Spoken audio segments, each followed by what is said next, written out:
Hi hello friends, అందరూ ఎలా ఉన్నారు? నేనైతే చాలా అంటే చాలా బాగున్నాను. ఈరోజు మనం కాల్చిన వంకాయతో ఒక రెసిపీ అయితే చేసుకుందాము. అది మన డిష్ కాదు, మహారాష్ట్ర డిష్ అనమాట.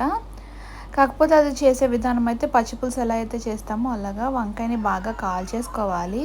ఆ కాల్చిన వంకాయ మనకి చల్లారిన తర్వాత పైన పొట్టు ఉంటుంది కదా, ఆ పొట్టును మనం తీసేయాలి.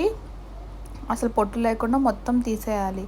తీసేసి ఒక గిన్నెలో వేసుకున్నాం కదా, మొత్తం గరిటె పెట్టి స్మాష్ చేసేసుకోవాలి.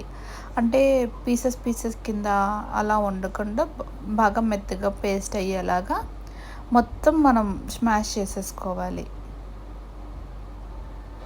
చూసారా, స్మాష్ చేస్తున్నాను.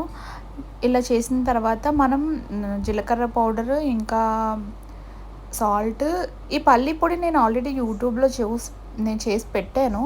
ఒకసారి వెళ్ళి చూడండి, ఒకవేళ చూడకపోతే. అలా కలిపేసుకున్నాక దీనికి ఒక పచ్చిమిర్చి వేసి, కొంచెం పోపులు వేసేసి, తిరగమాత పెట్టేసి, కొంచెం కొత్తిమీర యాడ్ చేసి అంతా ఒకసారి మిక్స్ చేసుకొని దాంట్లో ఆనియన్స్ వేసుకొని తింటే చాలా బాగుంటుంది. Please subscribe my channel.